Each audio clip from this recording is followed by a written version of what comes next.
Friends, आज के इस वीडियो में हम लोग बात करेंगे बिहार में जो बीएड का एंट्रेंस एग्ज़ाम होने वाला है उसका सिलेबस क्या होता है, उसमें कितने प्रश्न पूछे जाते हैं और किस किस सब्जेक्ट से क्वेश्चन आते हैं।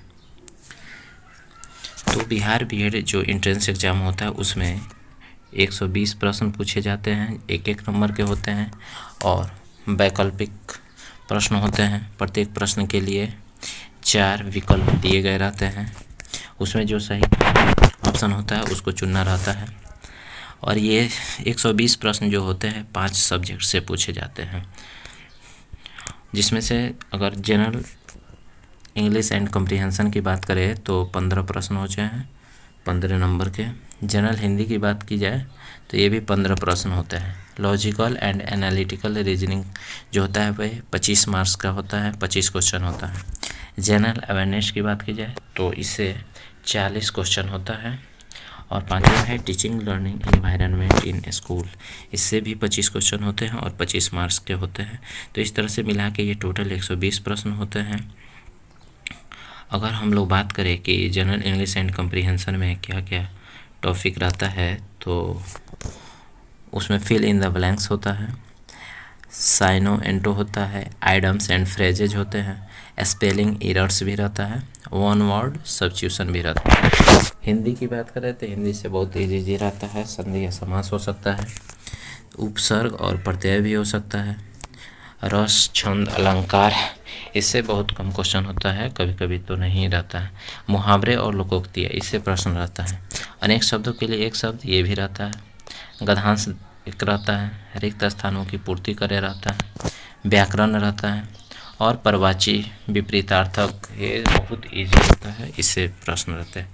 अगर लॉजिकल एंड एनालिटिकल रीजनिंग की बात करें तो इससे सिलोजिज्म तो रहता ही है।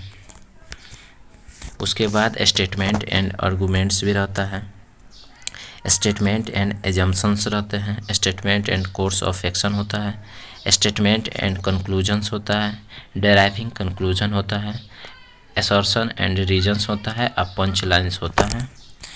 उसके बाद सिचुएशन रिएक्शन टेस्ट होता है, कॉज एंड इफेक्ट्स होता है, एनालिटिकल रीजनिंग होता है। रीजनिंग का ये जो पोर्शन है बहुत ही महत्वपूर्ण है मार्क्स को बढ़ाने के लिए, और इसमें थोड़ा से भी लापरवाही होने पे गलती हो जाता है। तो ये जो होता है चैप्टर ये बहुत ही इम्पोर्टेंट होता है।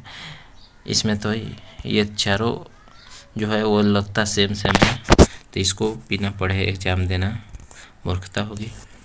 इसके बाद अगर हम लोग बात करें जनरल अवेयरनेस की तो इसमें हिस्ट्री होता है, ज्योग्राफी होता है, पॉलिटी होता है, question related to social issues होते हैं, जनरल साइंस भी होता है, 5 ईयर प्लान यानी पंचवर्षीय योजना से क्वेश्चन पूछे जाते हैं, कुछ करेंट अफेयर्स भी होते हैं जो कि बहुत ईजी होते हैं, अदर मिसलेनियस क्वेश्चन भी इसमें पूछे जाते हैं। इसके बाद है teaching learning environment in school, तो इसमें management of physical resources in school need and effects, school और टीचिंग से रिलेटेड ही इसमें प्रश्न होते हैं, जैसे कि स्टूडेंट रिलेटेड इशू, शिक्षक स्टूडेंट रिलेशनशिप क्या है, मोटिवेशन, डिसिप्लिन, लीडरशिप, इन सभी से क्वेश्चन बनाया जाता है इसमें।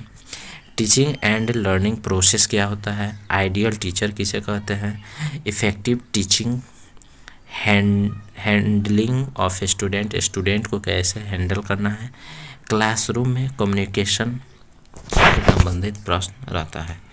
इसके बाद curricular and extra curricular activities such as debate, sports, culture activities, ये पोर्शन भी रहता है। इसके बाद management of human resources in school, principal, teachers and non teaching staffs etc, physical environment, element of positive learning environment. अगर इसको संपूर्ण रूप से देखा जाए तो ये संपूर्णतः CDP के प्रश्न होते हैं, जिसमें टीचर,